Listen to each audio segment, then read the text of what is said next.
느헤미야 6장. 내가 빈틈 하나 남기지 않고 성벽을 다 쌓았다는 말을 산발락과 도비야와 아라비아 사람 게셈을 포함하여 우리의 원수들이 들었습니다. 하지만 그때까지도 문짝은 달지 못한 상태였습니다. 산발락과 게셈이 나에게 전가를 보냈습니다. 느헤미야여, 오노 평화의 한 마을에서 만납시다. 그러나 그들은 나를 해칠 계획을 꾸미고 있었습니다. 그래서 나는 사람들을 보내어 이렇게 말했습니다. 지금 중요한 일을 하고 있으므로 내려갈 수 없소. 이 일을 끝마치기 전까지는 당신들을 만날 수 없소. 산발락과 게셈은 똑같은 전가를 4번이나 보냈습니다. 그때마다 나는 똑같은 대답을 하였습니다. 산발랏이 5번째로 자기 종을 시켜 나에게 전가를 보냈습니다. 그 종의 손에는 봉하지 않은 편지가 들려 있었습니다. 그 편지의 내용은 이러합니다. 당신과 유다 사람들이 왕에게 반역할 계획을 세우고 있다는 소문이 온 나라에 퍼지고 있소.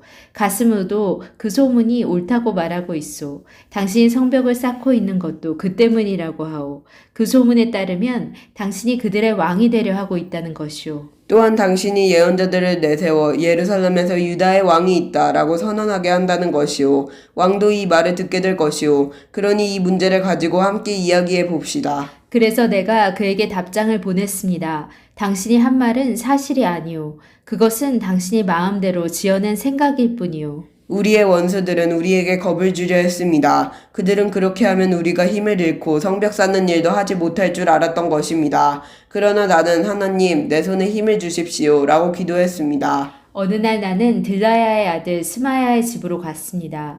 들라야는 무에다벨의 아들입니다. 스마야는 자기 집안에서 나오지 못하고 있었습니다. 스마야가 말했습니다. 느헤미야여, 하나님의 성전에서 만납시다. 성전 안으로 들어가 문을 닫고 잠가버립시다. 밤이 되면 사람들이 당신을 죽이러 올 것입니다. 하지만 나는 이렇게 말했습니다. 나 같은 사람이 왜 도망을 가야 하오? 왜 내가 성전으로 도망가서 목숨을 건져야 하오? 나는 가지 않겠소. 나는 스마야의 말을 들으면서 그것이 하나님께 받은 말씀이 아니라는 사실을 깨달았습니다. 도비야와 산발랏이 그에게 돈을 주어 나에게 이런 예언을 하게 한 것입니다. 그들이 스마야에게 돈을 준 까닭은 나에게 겁을 주어 죄를 짓게 하려는 것이었습니다. 그렇게 되면 나에 대해 좋지 않은 소문을 퍼뜨려 나를 해칠 수 있기 때문입니다. 나는 이렇게 기도했습니다. 나의 하나님, 도비야와 산발랏을 잊지 말아 주십시오. 그들이 한 일을 잊지 말아 주십시오. 그리고 이어 예언자 노아디아와 나에게 겁을 주려 한 다른 예언자들도 잊지 말아 주십시오. 마침내 예루살렘의 성벽 쌓는 일을 마쳤습니다. 그때는 엘룰월 25일이었습니다. 성벽을 다 쌓는데 52일이 걸렸습니다. 우리의 원수들이 그 소식을 들었고 주변의 모든 나라들이 그 모습을 보았습니다. 그들은 이 일이 하나님의 도우심으로 이루어진 사실을 알고 두려워 떨며 겸손히 있었습니다.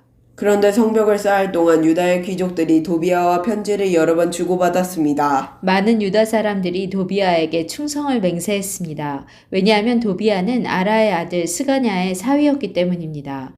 도비야의 아들 여호하난도 베레기야의 아들 무술람의 딸과 결혼했습니다. 그 귀족들은 내 앞에서 도비야를 칭찬한 뒤 내가 하는 말을 도비야에게 일러 바쳤습니다. 그래서 도비야는 나에게 겁을 주는 편지를 보냈습니다. 아멘.